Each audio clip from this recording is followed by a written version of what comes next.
Very not Yankee of you, sir. Welcome in, gentlemen. How y'all doing today on this episode of Blood, Sweat, and Beers? Hey, got it right. I'm out There here and you everything goes to go. crap, huh?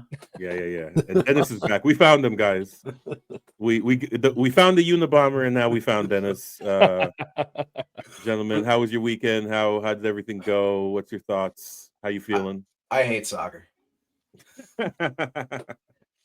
Well, I got to As watch we- a win Saturday in Fort Worth at least, and not rub any salt in the wound, but I did get to watch another team I like win. Yeah. We'll get There's to no all salt. that in a minute. For those of you who don't know, we're the Dallas Beer Guardians. This is Blood, Sweat, and Beers. I am your host, Vice President. I am Dennis, here with President Marcus, Director Hubertito. We're DBG. This is what we do. We come here and we piss and moan about football. We love this game. What a nightmare! Indeed. The game does not love us lately, but we love the game. That's a fact. What's that old song? Love doesn't live here anymore. But no, it was a good weekend. I want to say thank you first and foremost to our guests, or not guests really, but our joining members, Bailey and Zazzy, for the pod. I think we've all listened back to it, and I think it was good work. That was a We great should episode. probably- If you missed it, please go check that out. It's on the YouTube page. It is a very special Sunday edition of Blood, Sweat, and Beers featuring the ladies of DBG. I was obviously not present for that one, but I actually listened to that one because I don't listen to the ones with my voice. Hate the sound of my own voice as much as I talk. I really do not like the sound of my own voice, believe it or not. But it was a great episode. And U.S. Men Ain't Shit, I believe, is the national epitome of team. that podcast. You got to pause. No. U.S. Men ain't shit. I think that's it. Yeah. That was the message of the podcast. Just some house cleaning. So I realized that we need to start doing this at the beginning of the pod. Follow us, Dallas Guardians, on everything. We have our links up for fundraising for the Kern County flooding victims. If you follow us, Instagram, Facebook, Twitter.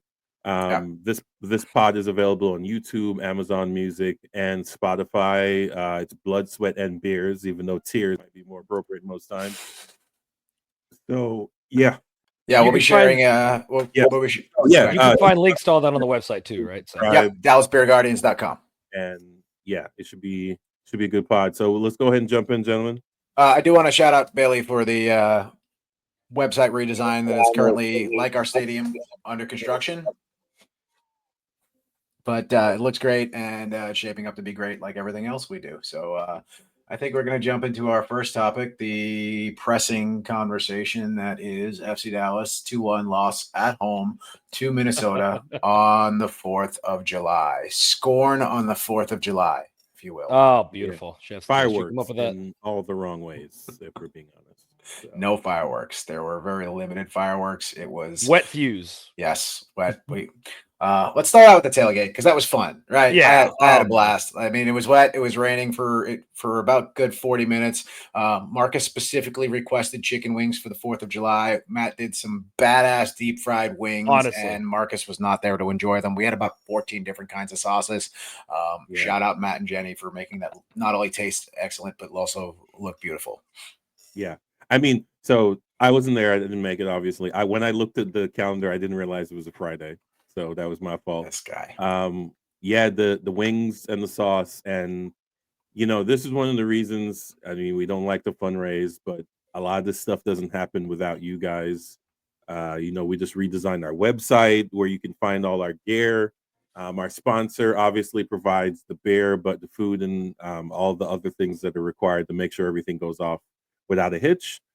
We're not saying you have to, but we would appreciate any donations, either in cash at the tailgate. We do have merch, growlers, scarves, etc. available. No? Nope. We are out of all previous year merch. We are cleaned out. We only have this year's jerseys left. That is all that is left in stock. Wait, all the pride scarves and everything went? Just about everything is gone. We have to do a final inventory this week, but just about everything is gone. So if you're looking for something, reach out. We'll see what we have in stock, but there's no way we sold out of the growlers, though, right? I believe we are all gone here. I could be wrong. I could be wrong. I need to do a full inventory. Yeah. Stuff got wet. Stuff's going, to get dried and taken care of and put back out properly. But everything is we pretty much cleaned house. So if you're looking for DBG merch, hit us up for anything specific. But they're all previous year shirts are completely gone. That much I know for a fact. We have no more previous year shirts. We only have very limited supply of this year's shirts. Community has a bunch left too. So if you're looking for shirts, stop by Community, asking for a DBG jersey. You can get that. But we're running low, which means stay tuned to the website and social media because more merch will be dropping soon. Yes, indeed. Yes, indeed. You can actually stop by Community on Wednesday. This pod's going on Tuesday. On Wednesday for Tifo painting. So if you are interested, come on by, paint the Tifo, buy some merch, enjoy some beer. Yeah, maybe you'll get a free beer. Who knows? Who knows? Who knows? Might be some free beer involved if you're willing to paint. But as far as the game goes, I mean, wait, tailgate first or game first? What? Tailgate or game first here? I mean, the tailgate's the tailgate. We do what we do in the tailgate. Everybody I just say knows one thing about the tailgate real quick. Go ahead. When the rain hit and we were all holding the tents down and hiding under the tents and getting soaked, there was a moment where people just started chanting our chants. I don't know who started it, but they did our drunk. I started that one. Everyone joined in, and then someone did the "It's not raining over here." Everyone was chanting, and it was so much fun, and it felt like just trauma bonding. So trauma bonding. It was beautiful. That's all. The tailgate was phenomenal. Despite the rain. Point being, if you have not been out to a DBG tailgate yet, come on out. By the way, EM threw down. It's the best thing about game days now. Right. EM threw down as well on the grill. Smash burgers were on point. Sonoran dogs too. Were on point. Cantaritos were on point. So shout out to EM. They brought it for 4th of July too. It was a kick-ass tailgate under the big tent. If you haven't been out, come on by. Get there early. Beat the parking nightmare and just come and get drunk with us. I'll get you a beer. And if you don't drink, come and eat with us. And if you don't eat, come and hang and talk shit with us. And if you don't talk shit, then maybe we don't want you around. Why are you at a sporting event? Fair enough. All right, game time, I guess. We put it off long enough. Depressing. We delayed that as much as possible. So I watched it live on my projector, and maybe I should get a smaller screen for that. But all right. So let's start with the positive. Yeah, Logan Farrington is a dog, and my God, has his first touch gotten better? Yes. No, but that's besides the point. I'm sorry. He had like 3 incredible first touches this game. Yes. Yeah. So I was like, wait a minute. Is he getting better? Point of order, real quick. I am a sadist and spent my Sunday afternoon watching this game back, and I have 5 or so pages of notes here. He's like, I have notes. No, so that's what I said. I was going to start with the positive. Sure. Logan did what he needed to do. That goal. I mean, that's one of them chef kiss goals where it's like it's the inner post. There's nothing you can do about that. Mm-hmm. That's the definition of what they call a courtesy dive. Like, let me pretend like I'm earning my money here. Right. Here's the thing about Logan, though. He had that goal didn't come until the 73rd minute, but he had the center of that defense unlocked and undressed several times early in the match. He just couldn't finish, right? There was one that he put in that was a just went directly to the keeper, right? There was a couple that just went wayward, but he had that defense unlocked early. It was just a matter of making it happen inside. And then what I saw happen, again, going back on a replay and watching this because you don't always see these things the first time, and when you're there, the app, really emotional response to the game. But going back and watching this, it seemed like after he did not succeed on that first shot, they were a little bit more hesitant to give him the ball. Okay. Yeah. Just my I mean, that does happen. This team sometimes has the they'll ice a guy out. I remember who it was. Was it Roland Lamar? It was Sebastian when we got the kid from Hungary, where there was whole games where they would not pass him the ball. I don't know if y'all remember. Oh, Shabolchun? Yes. There were whole games where we just missed him, but that's besides the point. Logan, we had some really good point blank opportunities on goal, right? And somehow, let's shout out to Lucho for being the shortest guy in the field and having an absolute open header. Didn't he get 2 this game? He had 2 that met. I think it was 2. Like, didn't he have 2? Skill. That was weird. That's an absolute skill. He also had another great shot that just rang off the top of the crossbar and did not get seated. So did Delgado actually with that just top post. Yeah. Classic. So again, this is a game where we're upset that we lost because it's three in a row at home, which is terrible. But they 7 didn't play winless that. at home, by the way. Yeah, 7 they didn't winless at home play. They didn't play in a row. badly. Right? 7 consecutive winless at home. I'm just going to keep No, saying that. 7 consecutive winless at home. But winless. I don't like that stat because like they'll do that like, oh, you're 11 games winless, but you only lost 3 of those games. Great. So We are all right. Great. We're 1-7-2 at home. That's our home record. Is 1-7-2. Okay, there you go. So No, but I want to hear Marcus's point. I thought he was building to something. I want to hear this. Yeah. I got distracted. Anyways, I'm trying to be positive this episode because even though the last pod clipped up got us our highest views, I'm gonna be positive. I'm gonna let Dennis rave and rant this episode. Because I don't want to be the angry black man, at least more so than normal. Do I get to do that? Yes, you get to be the angry New Yorker, and that works out beautifully for you. You gotta say "a" every time you get mad, though. I'm walking over here. Hey, I'm losing here. We're losing over here. Are you talking to me? Are you talking to me? All right. So this is how little we want to talk about this game. It's pretty much. We're just. I mean, yeah. Either way, so Logan played well. The defense actually held up better than I was expecting, to be honest with you. Lawless, especially, right? Yes. Lawless, and I will give Ibby credit for this one too. They both had some great defensive stops throughout this game. Lawless, especially. Lawless had some really, really quality stops, but Ibby did too. There was one point late in the game. Let me see where I wrote this down. I don't know. I wrote it down somewhere, but there was a point in the game where it was the 42nd minute. They were already down 1-0, but Lawless maybe had back-to-back really great stops on the same run of play there, and they both looked like they really knew what they were doing, and there were balls that kind of got away and got through the midfield, which we'll get into, but the midfield is the fucking problem here. Yes, that was actually my next note. The midfield between Delgado and Kayike, they were too far up. There were times where they were on top of the opponent's box and 2 passes, and there was no one at the half line. So and we weren't playing a high line. So normally if you do that, you play a high line where the center backs are up there. There was just a vacant spot in the middle of the field. So 2 passes and you bypass the midfield, which is terrible. We should not be doing that. We should not have both 6s moving forward. That's why you have a 6 and an 8. They're technically 2 different positions, right? The 6 should not be that high. I don't know who the 6 is in this particular scenario. Delgado wears 6, but he's not a 6. So, yeah. If I'm Eric Quill, Delgado is not getting on a plane to the West Coast with me. That's a fact. But Hubert hasn't really said much. What are your thoughts, man, about the game? I mean, to go positive, one of the things I noticed this game that I feel like I'm noticing more, but this game in particular, it comes from a negative, unfortunately, with our midfield being what it is. Musa playing back the way he has been, which again, I don't want my striker doing that, but it seems like a lot of the times when he does come back, the passes that he's producing going forward seem to be getting increasingly better and more like defense crushing.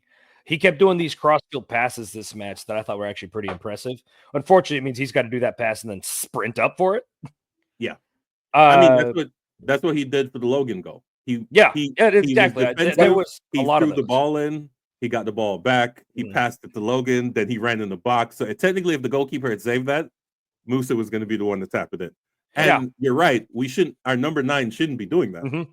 Right. But yeah, go ahead. Sorry. But Musa's passing, I think, has been something to really talk about. I still think Lucho seems to be creeping into form despite this game. It's still so frustrating to see him give the ball up so much, but we knew that going into him being on this team. I'm not excusing it. I'm just saying we knew to expect that, right? But he's starting to produce a little bit more. Crazy that he got on a couple of headers. I thought it was nice to see Lawless have a decent performance despite us losing. It was cool to see Saver get on the field. That was great, especially after playing 60 the night before, Thursday night. He played 60 minutes. Yeah, something like that. But I think as far as positives, that's probably about as far as I'm going to go. Well, a pause has been solid. That's another one.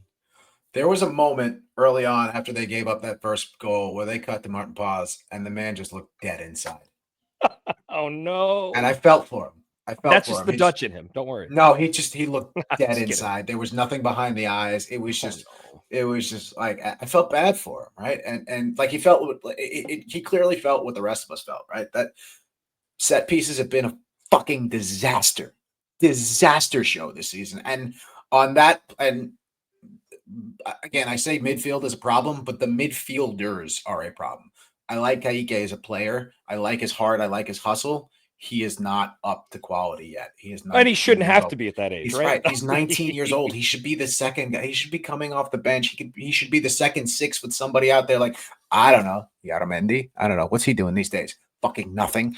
I mean, it's But- gonna be a hard sell getting him off the beach off the south of France or Spain or wherever. I know. And you got a supermodel girlfriend on the wife now on the beach on the yacht. Yeah, it's like I know. Well, come back to Texas Heat or stay on the yacht. I don't know. That's a hard right. choice. You want to talk about set pieces, though? You know, Shaq Moore. I think Paz trash has for done that. his job at improving how he's done set pieces, and the rest of the defense doesn't seem to have changed at all. But you know, Paz seems to have learned how to intercept the cross now and like punch it out and things. So nothing against Paz on this discussion is all I was going to say. Let's be clear. But, oh my God, 2 wide open headers on the back post, completely unmarked. And you know who was supposed to be marking the man on both of those? Was it Shaq? It was Shaq. Patrickson Delgado. Oh, okay. Delgado was supposed to be. Delgado was the in between on both of those. And in one, Shaq goes forward to pick up the extra man that's in the box on the first one.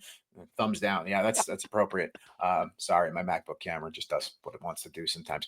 But Shaq goes forward to pick up the extra man. Lawless goes to pick up the extra man. Patrickson does not get ahead and leaves him open on the back end. Second goal, same thing. It's Ibi and Lawless pushing forward, getting the extra man that's on the front line, and nobody picks up the guy on the back tail because Delgado leaves Abubakar in that particular play. He left him in the middle of two guys, and he didn't know which way to go because nobody picked up the assignment. So do you think that's an assignment issue? Do you think that's the player not doing their job, or do you think that's a coaching issue, a discipline issue? It's an assignment issue. If I'm rewatching the first goal, they had 3 defenders on what's the captain of Minnesota? I can't remember. Yeah, Coxwell or whatever the hell his name is. They had 3 defenders on him and nobody on the defender behind him. I don't know if he's that clinical a goal scorer where you need 3 defenders on him, to be completely honest. And the second one was definitely Shaq, because Shaq was actually touch defending, and then when the ball got kicked, he released, turned his head towards the goal, and forgot the guy was behind him, which is bad defending. But Patrickson was supposed to be the guy to come up and catch him on the other end. If you've still got that on from that goal, watch the post goal there. Watch Ibiaga screaming at, and it took me a few minutes to figure out. I played it back 4 or 5 times to figure out who he was actually screaming at. I wasn't sure. I thought it was Lawless or Shaq he was screaming at, but it was Patrickson he was screaming at, telling him he was out of position. You don't know your assignment. You do your fucking job. I think he's what he said to him, which is actually what I think. Oh my God. I think that's what I told Ibby at the end of the game too, as he was coming off. So, you know what? By the way, not to leave this conversation, but you yelling at him after the game, he responded, and he didn't lose his cool. He looked as upset about things still again as you were. And I don't know what he said back to you, but he responded to you, and he was something along the lines like, I'm doing it, it's not me. Which I after watching it back, I got that, right? So I think I owe him an apology. So anyway, sorry, we keep going about this though. No, I think that Delgado was a major negative that caused a lot of the issues that led to the loss of this game. And I get it. It's not his position, right? He's not. I don't know why he's wearing the number 6. He's not a natural 6. I don't know what his position is. Technically, when they asked him, he said he's a 10 / He said 10, yeah. Yeah, which is funny. Last year when he scored 6 goals, he was playing 10 / Yeah. So his best performances were at a 10. Yeah, and he rang off 2 bangers of shots this game, playing basically that position. And the one that rang off the post could have made up for everything else he did wrong this game. Could have, but didn't. Because it was a beautiful shot and it just missed the post by centimeters. He had one went wide and one hit the post and bounced back in, right? Yep. Sorry, hit the crossbar and bounced back in. Yep. It was a beautiful shot. It just did not get down enough. And look, whatever, it's a great shot. Sometimes you miss those. It happens. I get it. Where are you guys on the discussion about own goal or not? I don't think the league scored it as an own goal. Wasn't an own goal. No, absolutely was not. Ibby was it already. was going in anyway. Ibby he was just trying to get his body in the way. I think Ibby even put his hands on it at one point once it was in the He was goal. trying. He was trying not to. He was putting. Yeah. He was trying I think by the time the hands came onto it, it was in anyways. But yeah, he was trying to do the hand to God chicken wing type thing, and then realized it's worth it every now and then. We realized he was like 3 feet into the goal at that point. Yeah, it's like it would have gone in anyway, and don't get another red card type bullshit. Yeah, that's fair. So that's fair. But I mean, long story short, No, we'll go with short. I like short. Basically, long story short, this game was not good. I did see a little bit of the fight you guys were talking about. Unfortunately, I think some guys, especially the guys who have options, there are guys on this team who have no options. They have nowhere else to go. Right. We have 2 guys who could leave and go play at better teams in Paz and Musa. Definitely. To be honest, Lucho too. Those guys have a team that's actually built for them. Like yeah, they have options. They could leave. So if this continues, although I think Lucho actually wants to be here, like he's actually talking about becoming U.S. men's national team at some point. Although I think that ship has sailed. Yeah, it's a little late, maybe, but yeah, he was actually trying to be Luna in this particular situation where you come save the day, but I think it might be too late. But he's one of them guys who likes living here, so he's a lifer. Mm-hmm. So I don't foresee him leaving again anytime soon. But Musa, yeah, I mean he's what second year in a 4-year contract. I don't remember what his contract length was. It's 4 plus 2, if I'm not mistaken, because MLS and their option years, right? Although when you come in from overseas, your options are actually your options and not MLS options. Right. So it's like I could pick whether or not I stay. Players with power. What? That's crazy. Yeah, I don't. It wasn't a good game. Defensively, they were better, but that's like the lowest of bars to really be discussing. I mean, it's just not good enough at that point, right? I mean, yeah. And I have a really crazy idea. Maybe we play Musa as a false 9.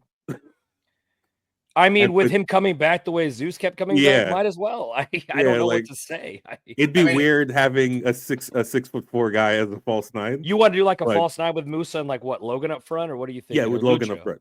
Okay. No, Logan. No. Okay. Lucho just needs to do his job, which is to not fall down every time. Because here's the thing: what frustrates me is that there are times he falls down, and there are times he fights through it, and I'm like, you got to pick those better. Yeah, you get better at the ones that are worth doing. That's for sure. And here's the thing that I picked up about Lucho too, and I think he had a relatively good game. His body language was awful early on. After he got knocked down a few times, but there was one point very early on. I wrote down 5th minute, awful body language, and he was begging on soft touches. Like he turned around and he was begging the ref for calls on soft touches early that he wasn't getting, and I think that affected the calls that we didn't get later in the game. Is because he's got this emotional body language and the hands up and everything else.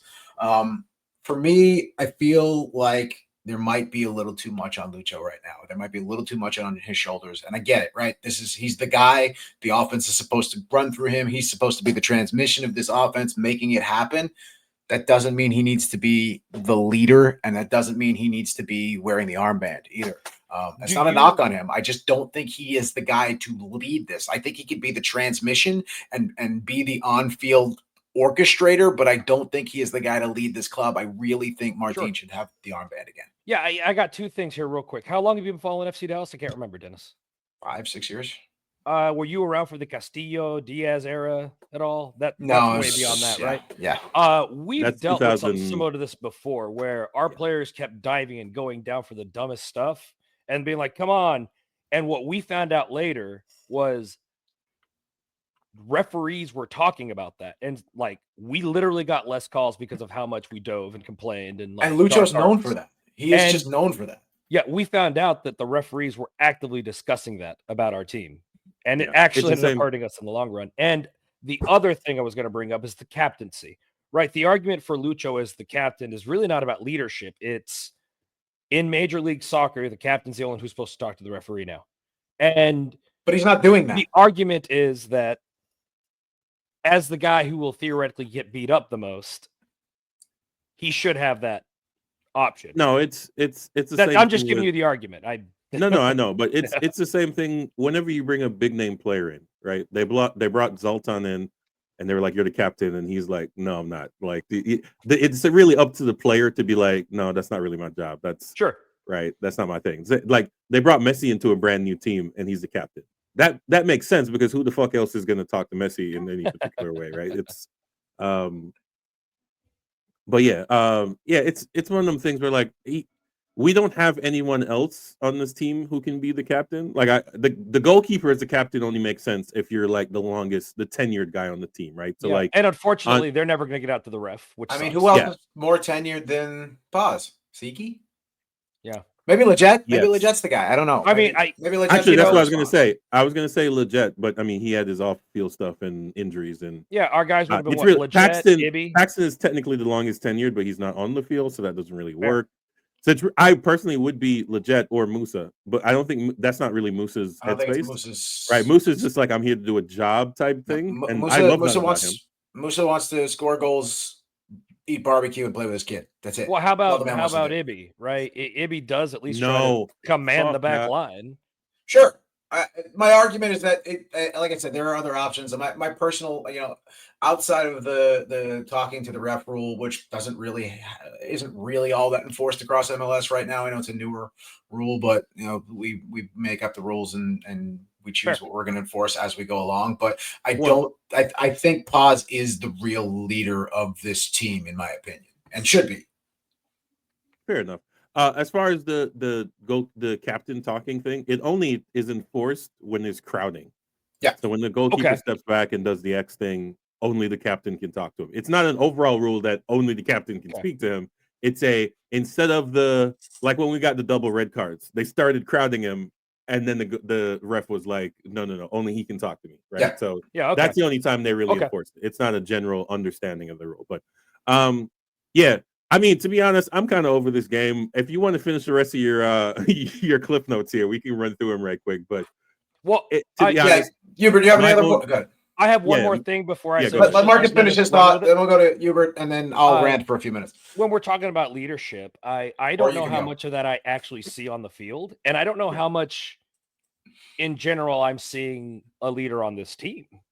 I think Paz may be emotional and just like everyone loves him. But I don't know how much I'm seeing like a clear cut, like a Paul Oriola or a even Kos or someone like Jimmy Maurer was in the locker room, where like, yeah, he might not be your leader on the field, but he's definitely in the locker room, or even Frank O'Hara, for God's sake, that, I could lead from the bench even. I'm not seeing that character on this team, and I don't know if that's part of the problem. That's the thing. So that's why, and I don't know what's happening behind closed doors. This is why you need Omar, even though I didn't like that signing, or a Jimmy Marr or a Matt Hedges. This is why you keep a Matt Hedges on the team, even if his utilization is going to go down, is because you need a captain. So captain are either the star player, the most tenured human being on the field, or just the workhorse. You know who would be a great captain right now, actually? Orion Hollinshead. Wait, yes, you're right. Yeah. Right. Yeah, you're absolutely right. Hollinshead he would be the longest tenured guy on this team by 4 or 5 years, right? Jesus did it because he basically came up through the academy, so he was not journeyman. Actually, maybe we need a journeyman. Who on MLS do we need to go get? We need a journeyman guy who's just there, a Benny Feilhammer, like that kind of the type of player I'm talking about, right? Yeah, just a guy who's been around, knows the league, is a presence. Yeah, like not necessarily the best player, but shit, even you're talking like your Michael Bradleys and stuff. That like the problem is the way this roster is constructed. With we've got these guys at the top, and then you've got a bunch of kids down there. You've got to sign one of these guys, and you've got to get one of these spots that these kids are in, and that jams up the future. Right? We got 3 senior roster spots. Come on, like now we can do it. Well, according to rumor mill, we're bringing in 4 players, so we'll see. Well, Leo Chu is out the door. That's all but done. That's all but officially announced. But he is on his way to Portugal, right? I thought I heard Gremio. Yeah, I think could it's be wrong. Gremio. I could be wrong. Yeah. Just I Brazil. mean, think about who our technical director is. It's Gremio would make always sense. Gremio. Gremio would absolutely make sense, but But yeah, that we're gonna do ISO on Dennis. Yeah, let's go. yeah. One of the things that I took down here, Marco Farfan and Lucho Acosta are not synced up at all. There is Absolutely a not. lot of miscommunication between those two. It seems like Marco is just not up to speed with what Lucho wants to play, right? He's like 4 or 5 steps behind what Lucho's trying to do, right? Lucho's trying to do a little give and go, pass it back, take it back, and Marco's just bewildered and taking 3 steps on the ball when Lucho's expecting it to be at his feet already. So, and that's not to say Marco's the only one that's having that, but Farfan really is not gelling with Acosta more than anybody You're playing a else left back as a wing back. Like True.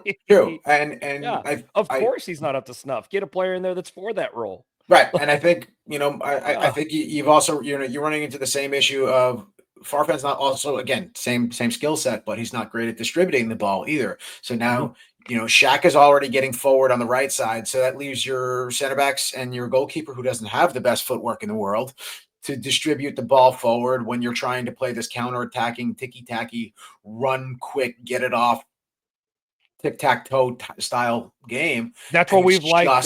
Not working.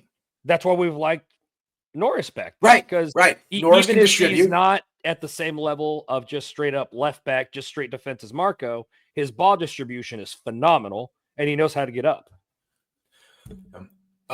It's just there's a lot of confusion there on that side of the field, especially. And then, you've got Delgado in the middle, who does not look comfortable on the ball going forward at all for a guy who's, we just said, played 10 and, is supposed to be a natural 10. He doesn't look good. He doesn't look confident in possession of the ball. The second he has the ball at his feet, he's looking to get rid of it and give it to somebody else. Lucho, right? Again, there is this game of it's get it to Lucho, get it to Lucho, get it to Lucho. Great. But when there's 4, 5, 6, 7 guys lined up around Lucho, some ball's got to go somewhere else, right? You've got to get him when he's open. And yes, he can do magical things. There was something towards the end of the game. I actually had gone back to my seats for a couple of minutes, but there was something. He had this beautiful little 2-touch off the touch line where he kicked it up with his right and wrapped it around and crossed it over on his left. Nobody home in the box to finish, but fine. Beautiful little kick up.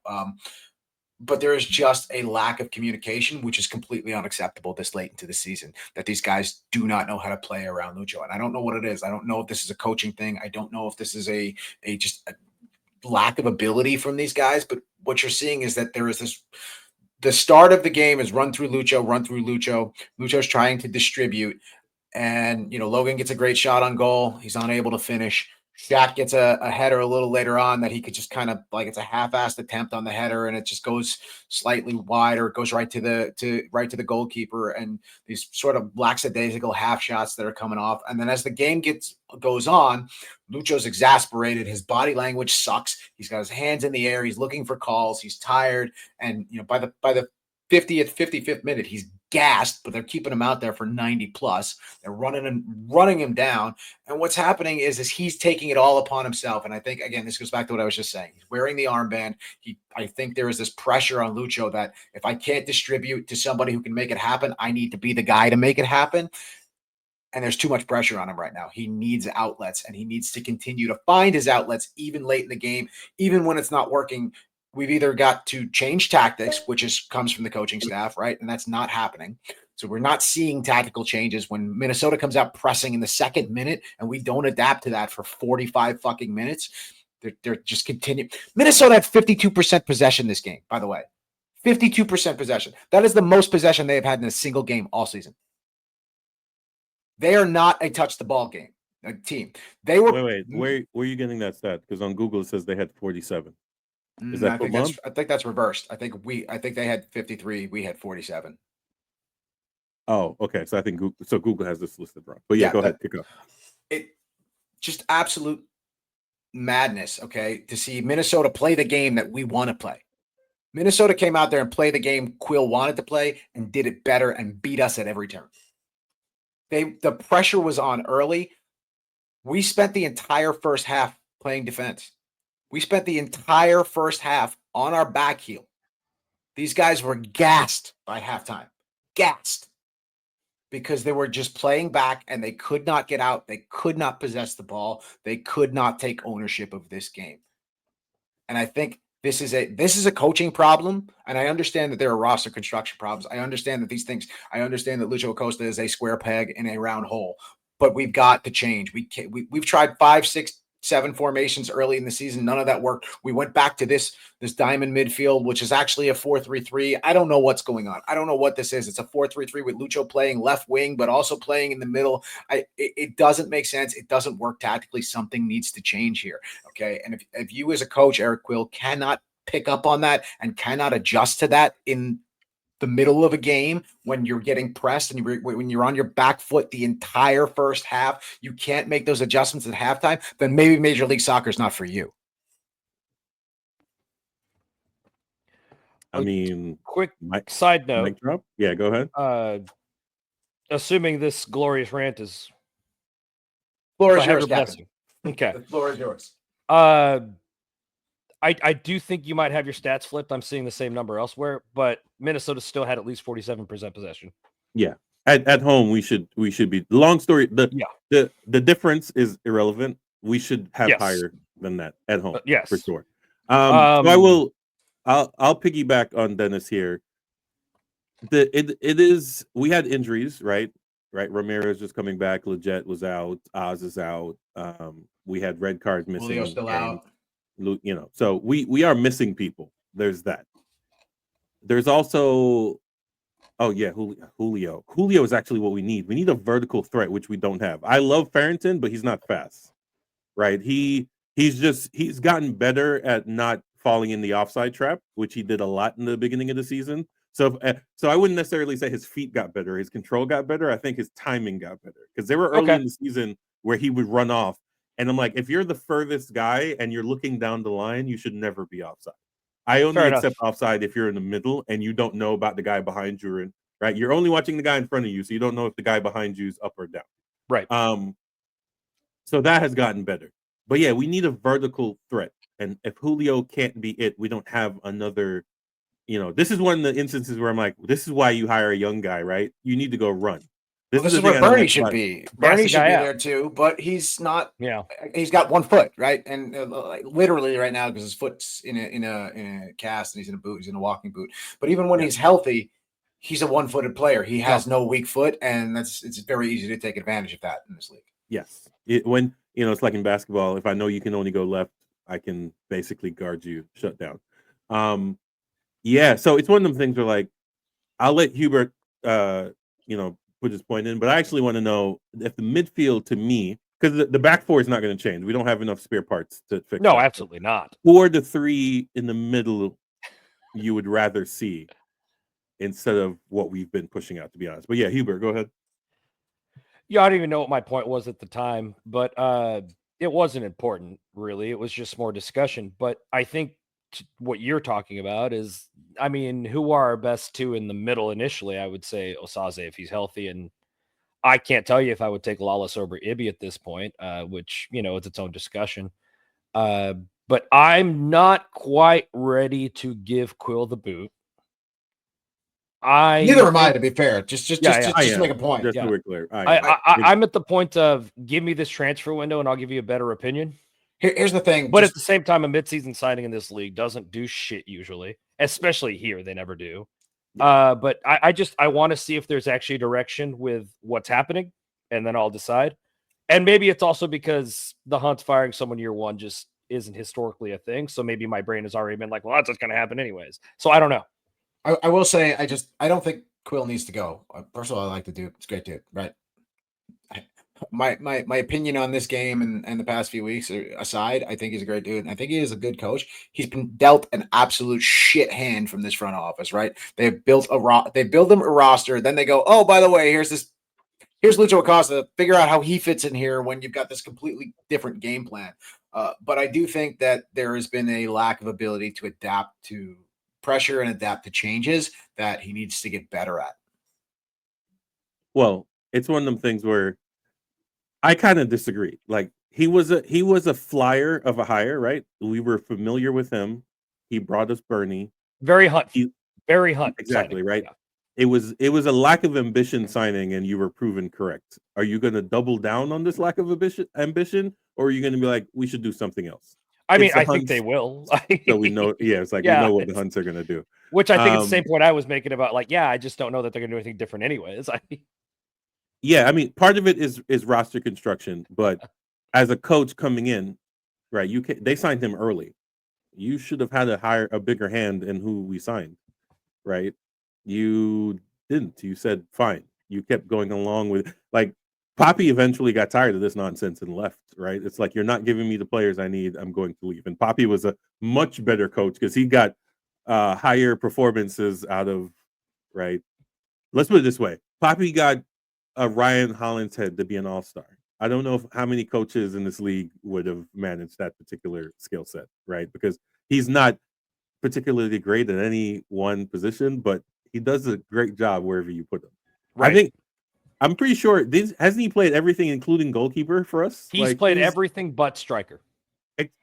And he banged enough goals in to be striker. Yeah. To be completely No, honest. I think I've told this story before. I talked to Ryan Hollingshead the year before he got sold off when we had the watch party at the stadium for a Mexico-US game. And I asked him, hey, are there any plans for you? Because this is during the winter. Are there any plans for you to play striker next year so that you'll finally play every single position for our team? And he smiled and said, we're working on some stuff, which is why I was so bummed to see him go. I think what he said was that they're working on my trade back to LA, is what he went to say. Yeah, I mean, like I said, this game is what it is. As far as to be honest, at this point, you suck. Just give the midfield a shuffle, right? Romero's back, so I guess he's going to get his spot back. I guess that's a thing. Petrino is okay, but there were a couple opportunities this game where instead of making the correct pass, he took a shot that was ill-advised. It's like, I mean, pick your head up.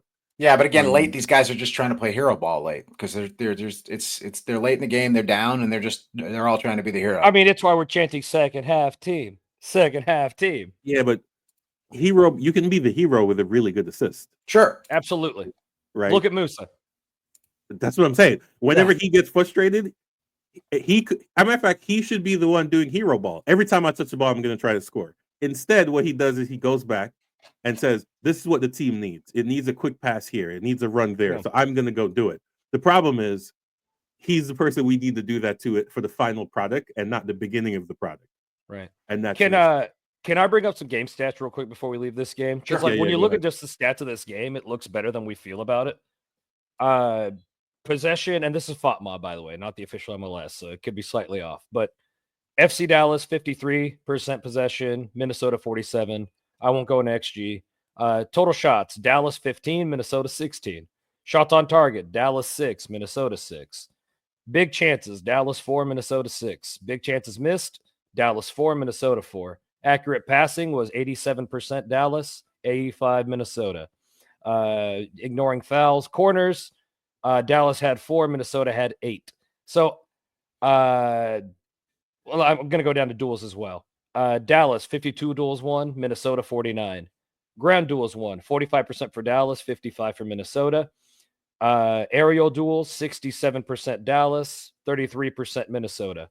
Successful dribbles, 40% Dallas, 25% Minnesota. So on paper, this game doesn't look as bad as it felt, but I think we're all just incredibly frustrated with everything. And stats can tell stories in different ways, of course. Yeah, that's the thing. Like XG is one of those really invented things. It's like, well, this is why I skipped XG. Right.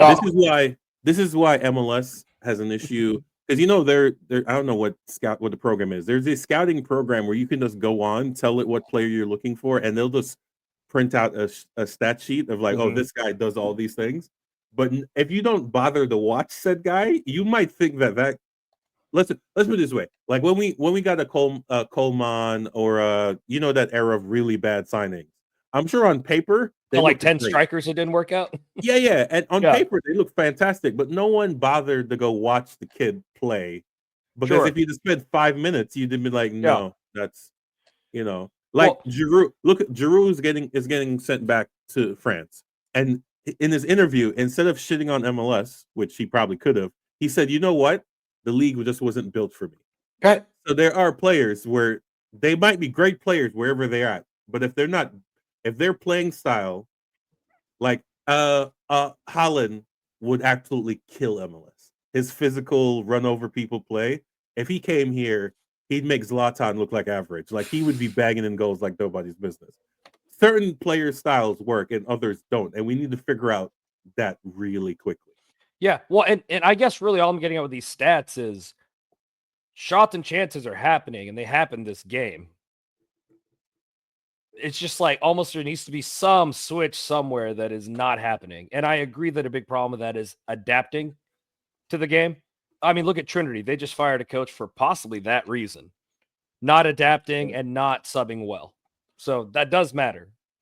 Fair enough. Fair enough. I will say about the stats, and we don't have to get into it, but I would like to know what that number, and we can talk about this. This might be a good tailgate conversation if you're interested. But I'd love to know what those numbers were outside of the last 20 or so minutes. Ooh, yeah, let's versus find the that last talk about it 20 later. because I do think that Dallas in the last 20 or so minutes really just stepped up and started fully attacking because Minnesota was parking the bus, Yeah.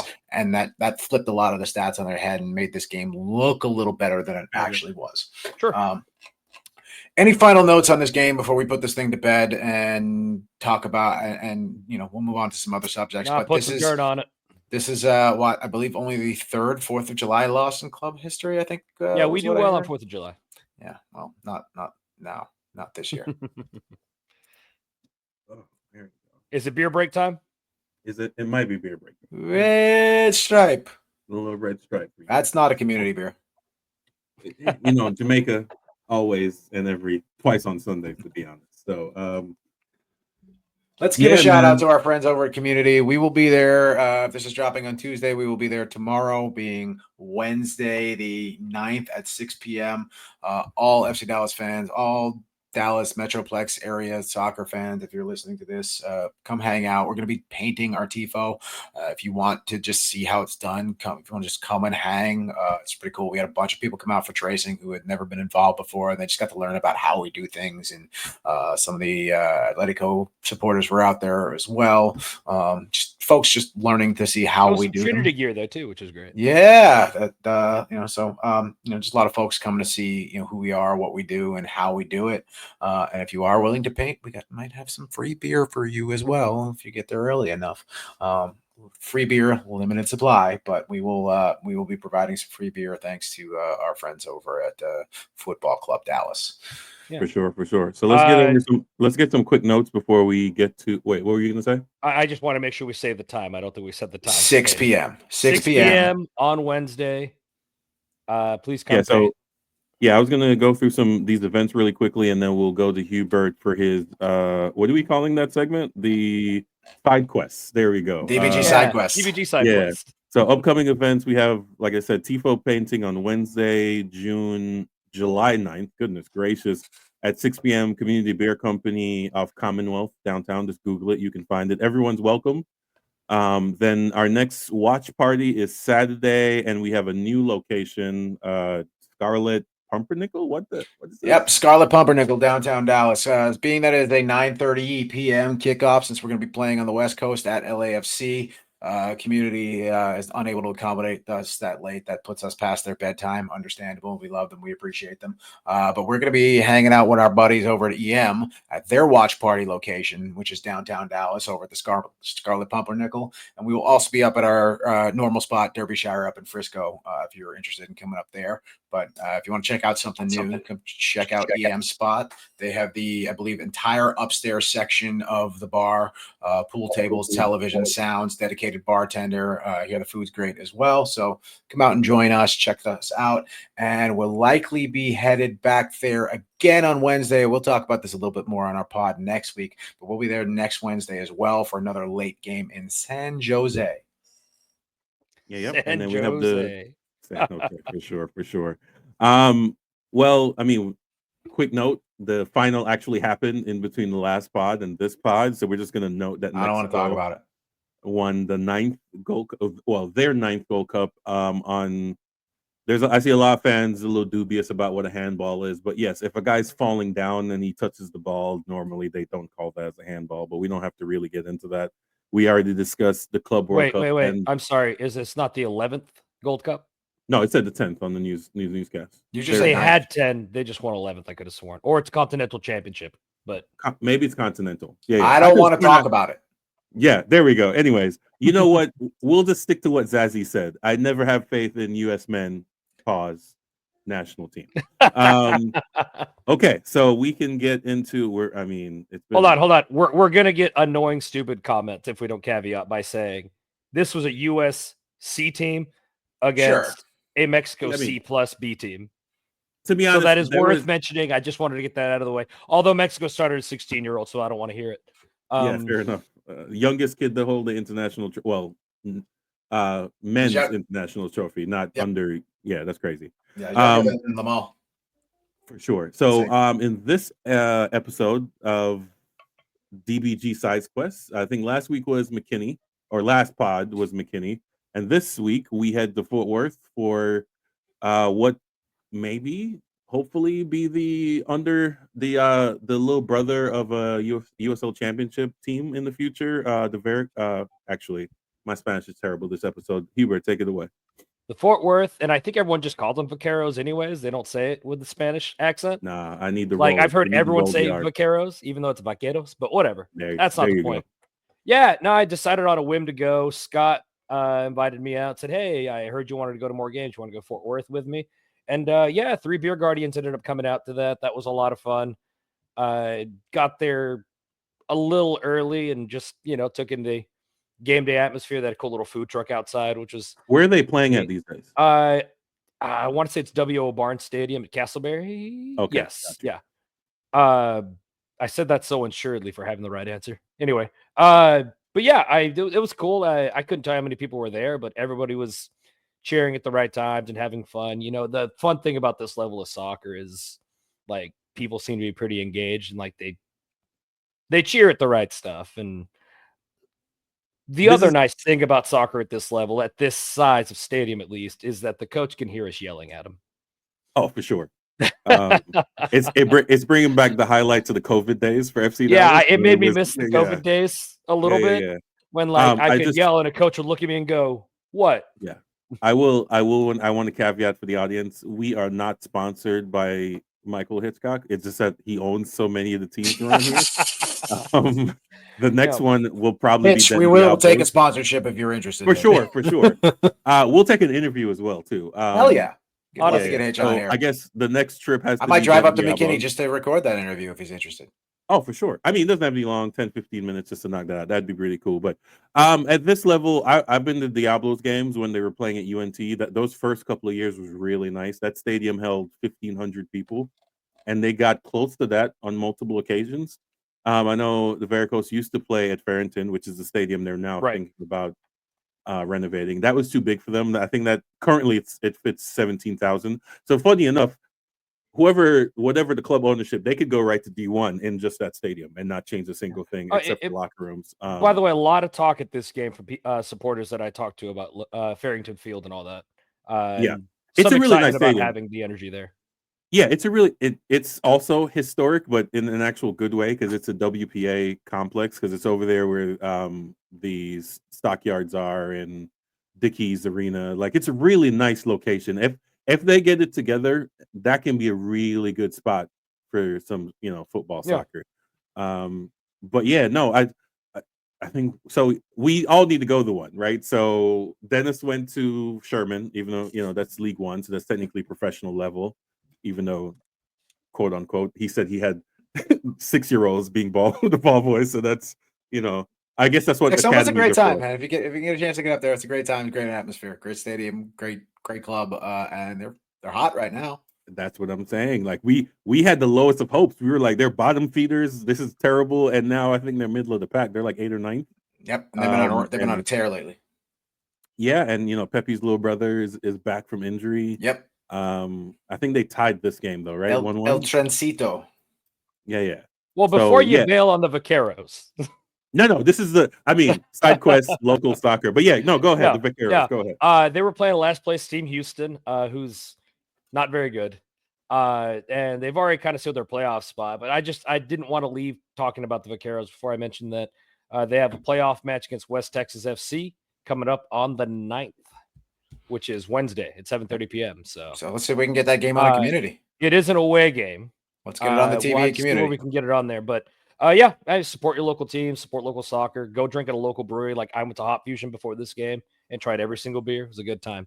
And yell at your away coaches and get in their heads. I've got one question about this game, Ebert. How many times did you yell, "Fuck Houston"? Not enough, because there's a lot of kids around me, and I wasn't in a section that had a disclaimer saying that there would be foul language. Come on. But I did have the coach looking back at me multiple times, and I had the pleasure of talking a lot of trash when Vaqueros were up like 3-0, and I said something like, "More goals than you have points. More goals than you have points." And I got up to use the bathroom, and then Houston scored, and I have it on the authority of the other Guardians with me that the coach turned around to see what I had to say. You got his but head. I wasn't there, so you got his head. Although, hey, I got to be honest though, coach was a great sport. I went and shook his hand after the game. I was like, "Hey, I don't hate you. We're just enemies for 90." So it was good. But go to a local game, guys. Hell yeah. Yeah, for sure, man. Denton Diablo's next. Although if the playoffs are next, how many more home games are really left this season?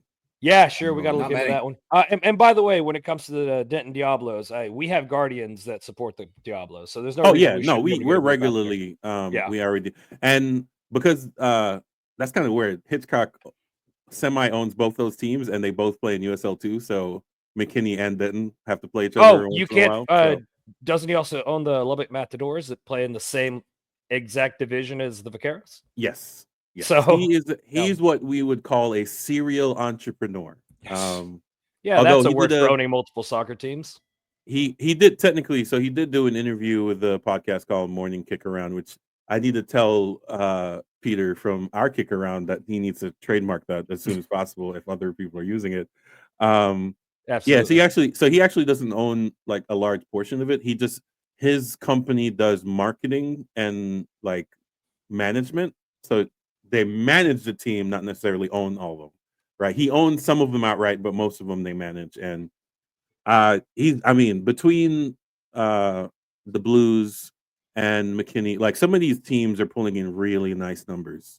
Right. When you have Miami FC that plays in USL Championship pulling in 800 or 900, and you have a USL 2 team pulling in 12. Annapolis continues to break records. McKinney's doing phenomenal numbers.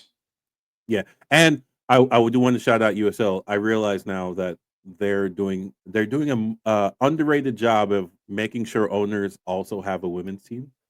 Where possible, and they run those schedules as to make travel as easy as possible, where both teams will play on the same night, even when they travel away. So that's a great way to save funds, especially at that level when it's not for profit. But yeah, this is our edition of Side Quest. And like I said, Denton Diablos, I think, is the only one left. What's the next closest team in DFW? Like, NPSL, USL 2 level? Off the top of my head, I couldn't tell you, but I got to get out to Tyler. Tyler might be the next one. Yeah, not you. Laredo Heat. I went to a game. Well, the disclaimer being that I live like 30 minutes from Tyler. So yeah, fair enough. Tulsa's not far, right? Which one? Tulsa? Not really, all things considered, yeah. Well, here, let me scroll down this playoff list real quick. I'm on the NPSL website. And let's see what teams in our area made the playoffs. We should have done this ahead of time, but if you're listening this far, you're probably a sicko. Yeah, if you're listening this late, you're absolutely nuts. Thank you. We love Let's see. Appalachian FC, if you're talking about Hitchcock, they're not close, but Fort Worth Vaqueros and the Lubbock Matadors both made it. They'll both be playing on Wednesday. Matter of fact, that means they can meet each other in the final, which would be interesting. Indeed. By the way, the Burrito Boys made playoffs for what it's worth. I mean, when did they not make the playoffs? To be honest, they just need an owner with some pocket change. Yeah. And by the way, that's it. NPSL that made playoffs from our area. Yep, that's it. That's it. I haven't looked into USL 1 and 2 because those leagues are obviously still doing their thing. And we'll find out more about that later. For sure. Any final thoughts, gentlemen? Any other notes that we need to make?